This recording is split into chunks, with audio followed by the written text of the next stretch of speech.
Stack it up, go to 6-2. Not much has changed in the sleepy little town of Bonifay. Nestled off Interstate 10 in Florida's Panhandle, this rural country is known more for its slow southern style than for murder. They kill people by various means, for unknown or no reason. It was a long time ago, more than 2 decades, but there are folks here that still remember the moment when an ill wind blew through town. I remember that she was killed at home, and later on they said that probably a man got off the train and went out there and done it. Geraldine Peoples, just 18, was coming home from the grocery store. And they heard her drive up. Inside, her killers waited. The girl couldn't defend herself. She was 2 hands full of groceries, walked in, and they were caught in the house, commenced to shoot her. But they didn't want to get caught. A month later, Brenda Burton, a wife and mother, was found stabbed to death in her bathroom. The next month, a few miles away in Chipley, Ruby McCary was shot through her screen door. 3 murders in 3 months. It was as if a wave of evil washed over this town, then, just as quickly, went away. Just down the road on Interstate 10, newly elected Sheriff John McDaniel got a call from his officers to respond to a robbery in progress. We had an armed robbery. We think we've got one trapped in the building. We may have one down. We're not sure what we've got. The robbery was at a gas station just outside of Marianna. It was early in the morning, December 15th, 1980. I arrive at the scene, and I get out, and as I'm starting to approach the little store, one of the officers comes toward me, and the look on his face was just unbelievable. And he said, "We've got one down." So I kept moving forward, and as I did, I began to see the opening of the door, and I saw a man's feet, and then I saw some trousers, and then I saw a man with a goatee, and it was my father. He had been beaten with a tire iron and shot. Sheriff McDaniel's father died hours later. 250 miles east on I-10, the Jacksonville Police Department had its hands full. 8 unsolved murders over 3 years, including Deborah O'Quinn. This was a case of an 18-year-old young lady that was sexually battered and stabbed to death in her apartment over in the south side of town. Her body wasn't initially recovered. It was recovered almost a year later at a dump site, and she was actually skeletal at the time, so a lot of your potential physical evidence associated with the body was gone.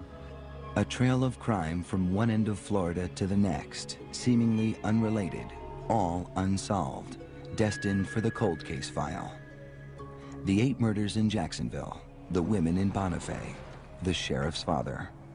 You want to solve every case, especially one that involved one of your family members.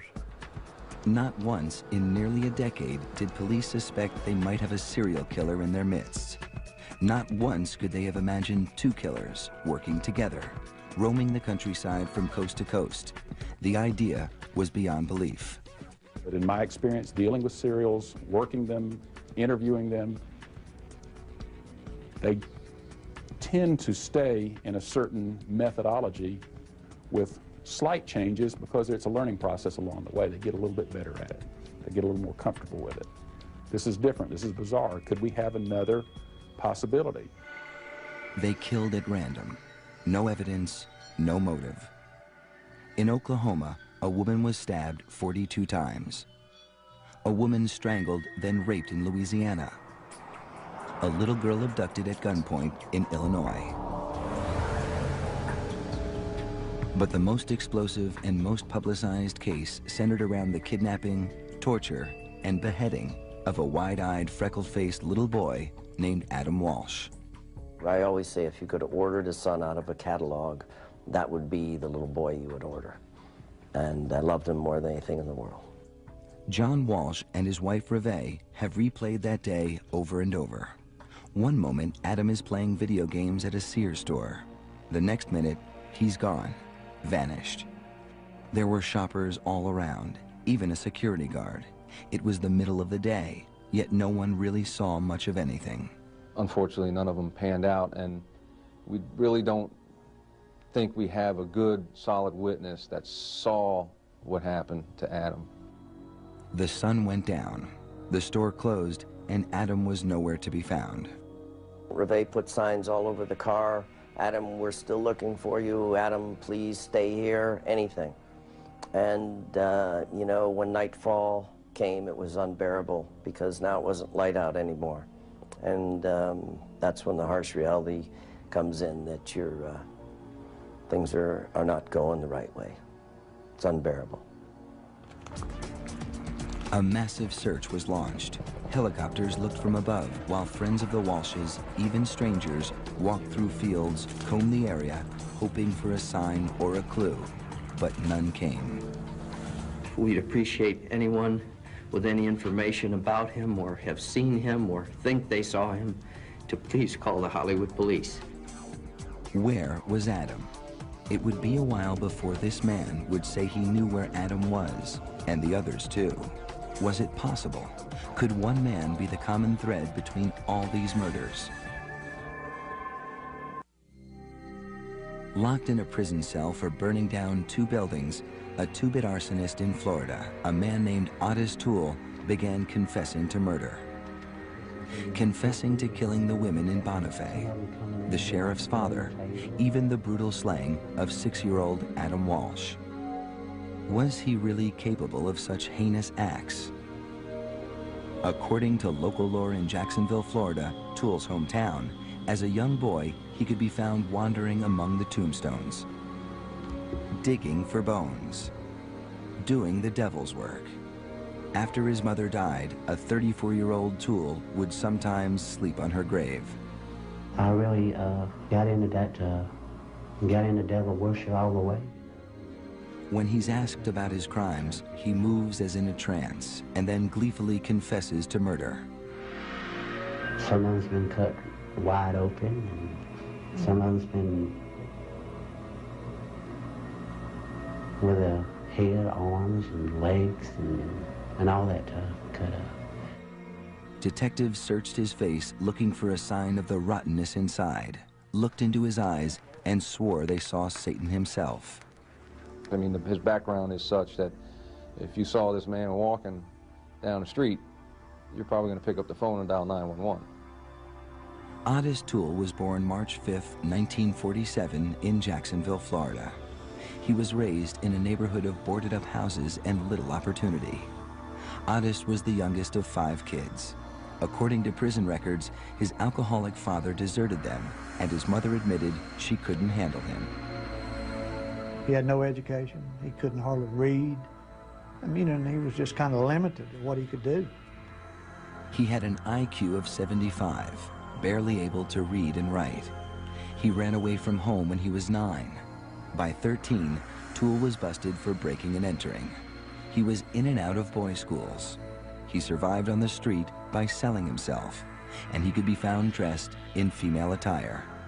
Antisocial personality, some sexual deviance, illiterate, transient kind of lifestyle. He was homosexual and would just float around from relationship to relationship. He had no morals. Toole had no morals. It was obvious. Toole was trouble with a capital T, and trouble seems to always find trouble. So it was no real surprise when he hooked up with a convicted murderer, Henry Lee Lucas. They met at a soup kitchen in Jacksonville, soon became lovers, and moved in together at Toole's mother's house. Lucas had killed his own mother when he was 23. They had nothing to do but travel around and roam around. And apparently they had no gainfully employed, and they just went around stealing and moving on, trying to stay ahead of the game. And what a deadly game they played until their capture in 1983. Lucas was arrested, convicted, and sentenced to life in prison in Texas for the murder of 9 people. Toole was picked up for arson in Florida. Now they played with police, sending them down a dozen different pathways, drawing pictures of their victims, and boasting about their murders.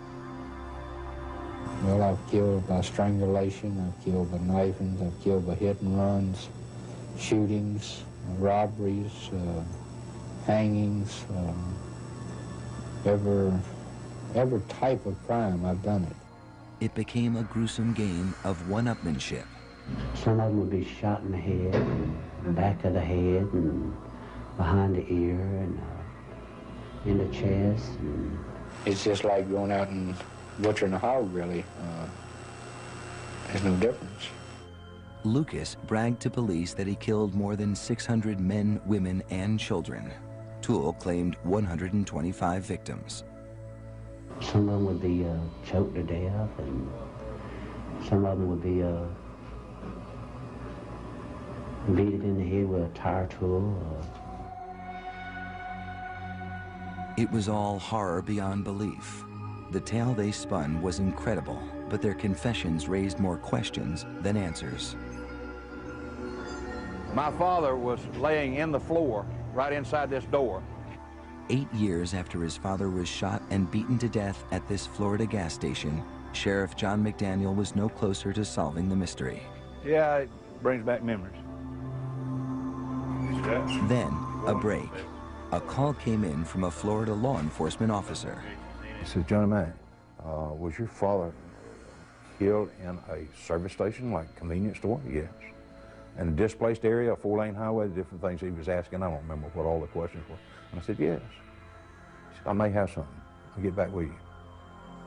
Sitting in separate prison cells, first Lucas, then TOOLE confessed to police that they murdered Sheriff McDaniel's father. I started hitting with a tire tool all in the head. Henry had a 25 automatic. He pulled that gun out and shot him in the head. What did y'all do then? Well, Henry got his wallet and threw his wallet down. And, In a tape-recorded conversation, TOOLE accurately described the crime scene, providing police with the kind of information only the killer would know. And then TOOLE said something else. And then all of a sudden, TOOLE, he closed his eyes and he looks back and he says, there wasn't a hand on that left arm. Well, that was never publicized.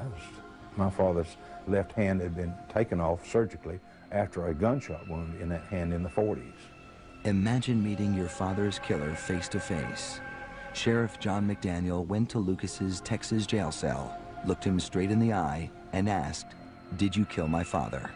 He sat there for a little bit and he'd look away and he'd think about it for a minute. He says, that's when he says, I was there when your daddy was killed, but I didn't kill him. I was on the telephone. The hands of death killed your father.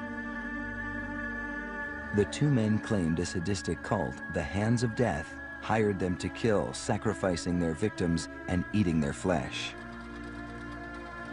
The stories were outrageous, yet they knew so much, had so many details. The father's missing hand, the murder weapon. He was for real. It was for real. It was not, he couldn't have been making this up. TOOLE and Lucas were indicted and charged with the murder of Sheriff McDaniel's father. But not all of their confessions would be so convincing to police. In Jacksonville, there were 8 unsolved cases, and the deadly duel of Lucas and TOOLE wanted the credit. Law enforcement believed that if you're going to confess, you must be guilty. Why would you confess? And we just didn't understand how these individuals work. We didn't understand the personality profile of a person that could do that. Could OTTIS TOOLE have killed hundreds of people? And what about Adam Walsh? Was this self-professed serial killer the face behind Florida's most famous murder mystery? Lots of memories about him, how kind he was to everybody. He was the light of everybody's life, and he certainly was of mine. I waited my whole life to have that little boy. Memories are all John Walsh has left because on July 27, 1981, 6-year-old Adam was kidnapped from a mall in Hollywood, Florida. We're the parents of Adam Walsh, who's been missing since yesterday noon from the Hollywood Sears Mall on Hollywood Boulevard. 6.5 years. Reve Walsh, his mother, left Adam here, right at a new video game display, while she went a few aisles away to check out a lamp that was on sale. She left him for just a moment. And in that heart-stopping moment, Adam was gone. John Walsh could never forget that panicked call from his wife. I went back, he wasn't there, John. No one would help me. They told me to go to customer service and page him. I went. They wouldn't help me. I'm furious. I'm crying. I've called the police, and no one has come for 20 minutes. Not a cop has shown up here. I said, I'll be there in 2 minutes. Adam vanished without a trace.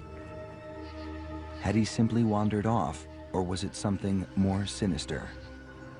When the sun came up, the Walshes were back at the mall again. They asked if I had heard anything yet. And I had the picture up in my visor. I pulled it down. I says, we're looking for him, and we'll find him. With each passing day, a paralyzing fear took hold. I am prepared to offer a substantial reward for any information leading to the safe giving up of Adam. And to any of the people out there that might be holding Adam, we are prepared to negotiate ourselves with them for a safe release of Adam. Police were baffled. How could a little boy disappear from a crowded store in the middle of the day? The parking lot full of shoppers. The police station just across the street. Who could pull off such a crime and not leave a single clue behind? Then, 2 weeks later, a grisly discovery. The worst that we could have imagined happened. Adam's head was found in a canal about 125 miles north of the mall. We think we gave it our best effort to bring him back. I just wish it had a happier ending. Adam evidently was too good for this world. He was much greater than this world. What kind of a monster could commit such a wicked act? The Hollywood Police Department began to search for suspects, beginning with the list of known sexual predators, and then moved closer to people who might have known Adam. A lot of murders are perpetrated by people that have association with the victim of some sort, whether it be family or close friend. So it's obvious that anyone close to Adam was a person of interest, so to speak, and that included the parents, John and Reve. Rumors ran rampant. The Walshes were brought in for questioning, given a lie detector test, and then cleared. Adam Walsh's killer was still free, roaming the streets. This person is fully capable of doing it again. John Walsh had no idea how prophetic those words would be. 2 years later, a two-bit arsonist behind bars for burning down a couple of buildings in Jacksonville, Florida, would drop a bombshell. He claimed he wanted to come clean about the murder of a little boy.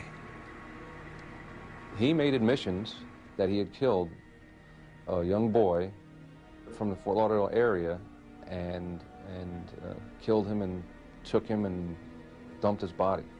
Very similar to what we believed happened with Adam.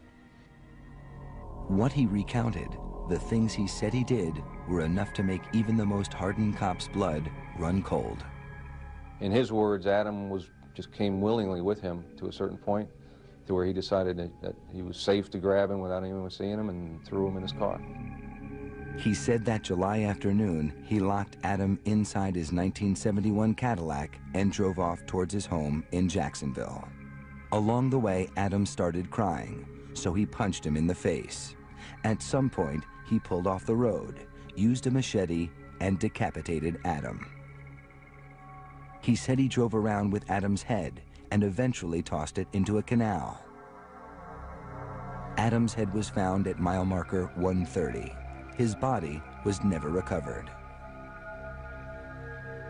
This little boy had no chance when faced with so deranged a killer as OTTIS TOOLE. If he met anybody on the street, they'd be scared of him. He was a weird-looking individual. The way he carried himself, the way he looked, the way he communicated. TOOLE wrote letters to the media and Disney World, boasting about his evil acts. The words are chilling. I'm the man who kidnapped, raped, murdered, and cut up Adam Walsh.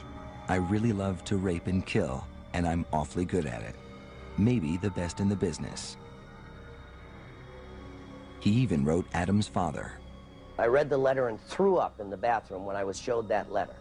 I mean, here's a guy that admitted to me in a letter that he had murdered my son. I have the letter. what he did to him, and he wanted to $5,000.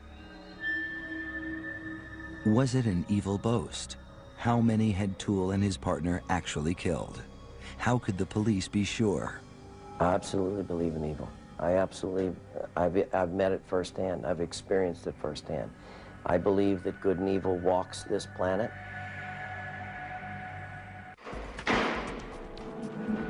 Sitting in their prison cells, OTTIS TOOLE in Florida and his soulmate Henry Lee Lucas in Texas were willingly filling in the blanks to hundreds of unsolved murder mysteries across the country.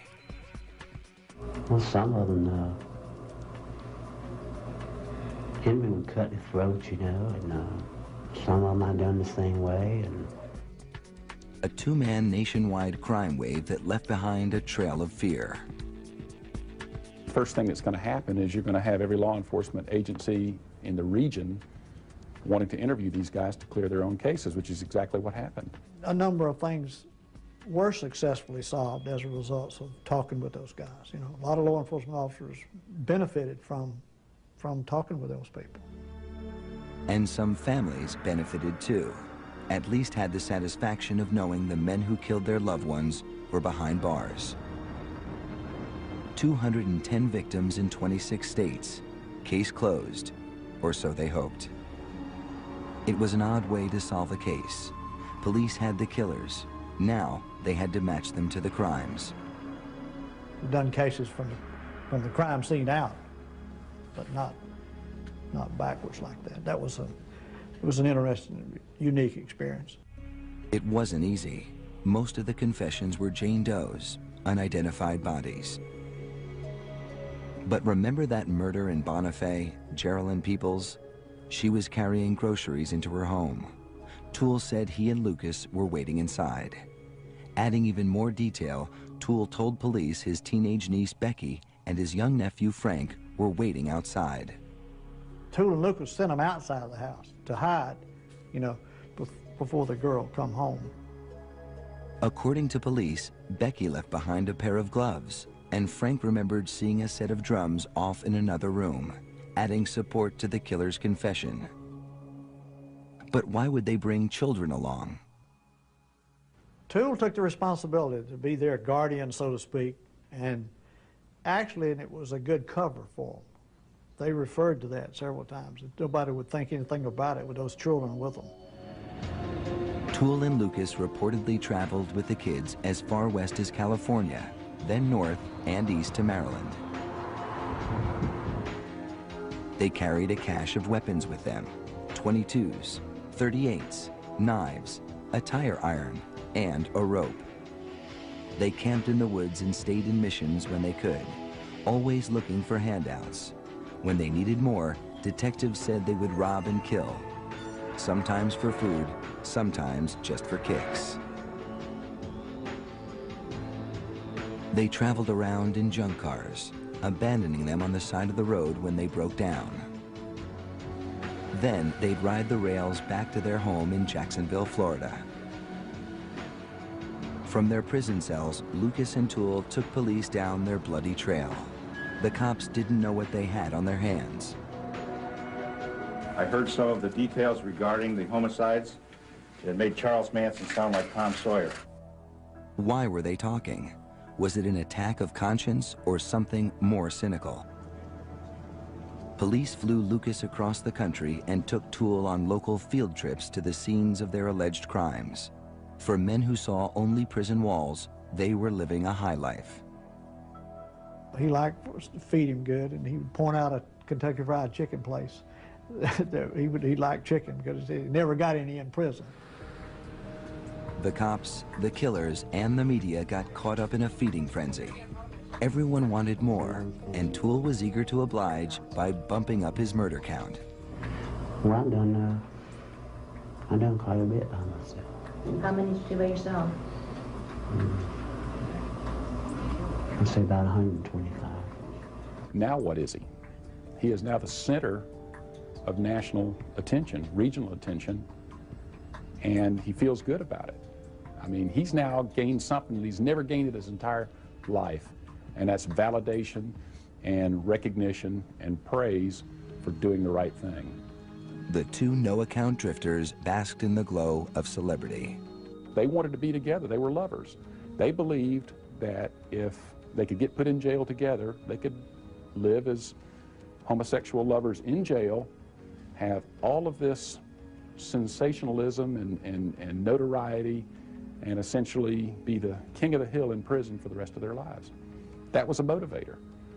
Maybe we can come up with Lucas and Toole as being a suspect in your particular area. In 1984, police officers formed a task force to examine the killer's confessions, looking for answers to hundreds of unsolved cases. There was little, if any, physical evidence to link Toole and Lucas to the crime scenes. It was the 80s, and there were no DNA matches. The confession was the key to most cases. A confession was considered to be the best and highest piece of evidence that you could actually have on a person at the time. So, and it was fairly common for law enforcement everywhere in the country. The confession was the bread and butter of the case. Yet some of the stories didn't add up. The killers seemed uncertain about key facts of their crimes. Still, Toole and Lucas kept talking to anyone willing to listen. Each confession was more sensational than the last, more unbelievable. The only way to find out the truth was to uncover physical evidence, something the police had largely neglected to do. Confessions led this case, these particular cases where I think that hurt by not pursuing all of the leads and physical evidence and other evidence at the time. Yet there was some solid evidence left in the very neighborhood where the murderous pair had lived.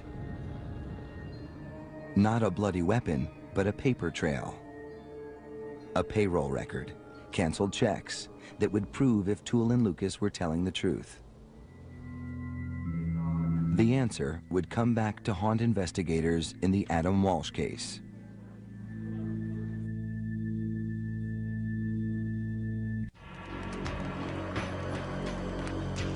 OTTIS Toole told police he loved to burn buildings. He's an arsonist, we know that. Getting caught for burning down 2 boarding houses sent Toole to prison for 15 years. But it was a confession by his partner in crime, Henry Lee Lucas, that sent Toole to death row.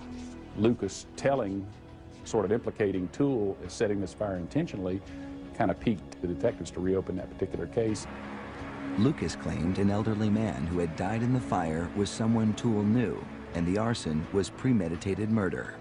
When arson investigators went back and looked, a liquid accelerant was found. Here you have a case where you have a crime that he's been convicted before for. It fits his profile. You have something a little bit more compelling. Now, does that mean that he did that? Not necessarily. By today's standard, that still is not enough. But in 1984, it was more than enough. Whether Lucas's confession was true or not, Toole was convicted and sentenced to die. Then, in the ultimate betrayal, Toole's lover, Lucas, murdered Toole's favorite niece in a fit of rage. Toole vowed revenge. I'll kill her myself, I would. Because? Yeah. Why? Because he killed my own flesh and blood, and I know how it feels now, you know. It really hurts. Oddly, even after Lucas turned on Toole, they continued to back each other up on even more sensational stories. In a tape-recorded phone conversation, they went so far as to claim cannibalism. And you know, one time you away from their bodies and I did too. Yeah, I know.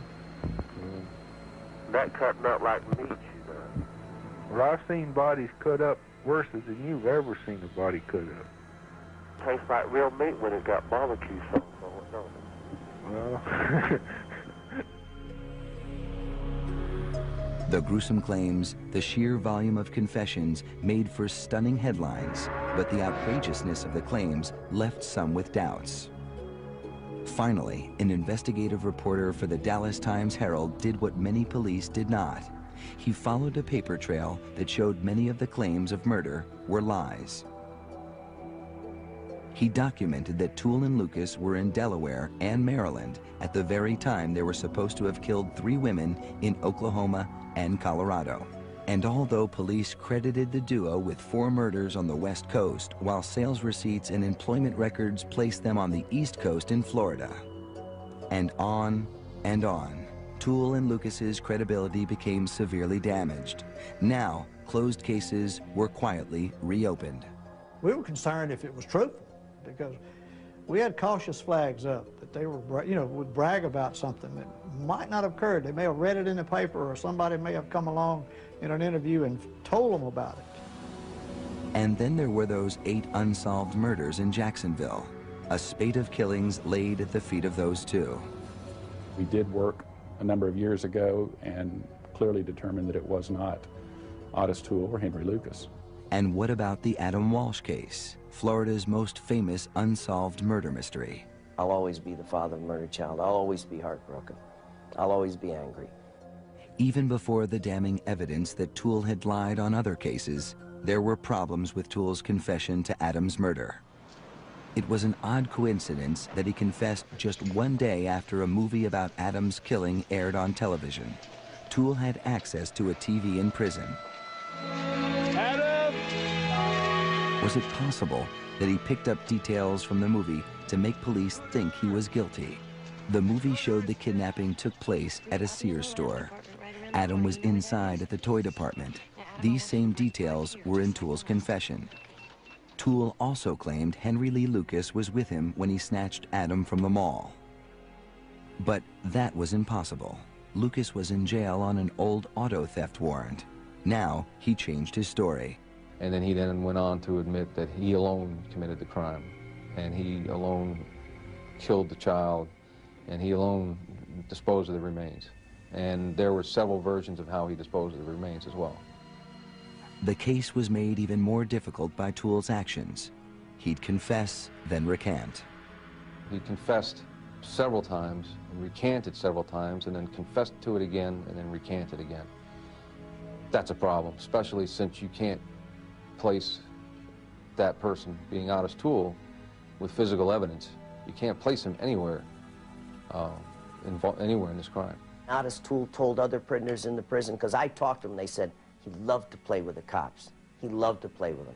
He'd give them enough information to make them serious, and then he'd recant it and watch them scramble around like idiots. Was it a game?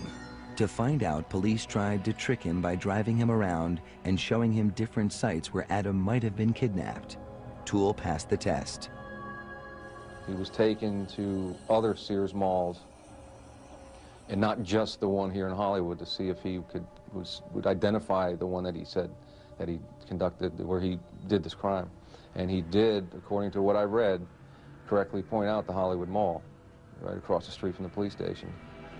Detectives said he did have access to a weapon, a machete or bayonet, and it was the type of weapon that was used to kill Adam.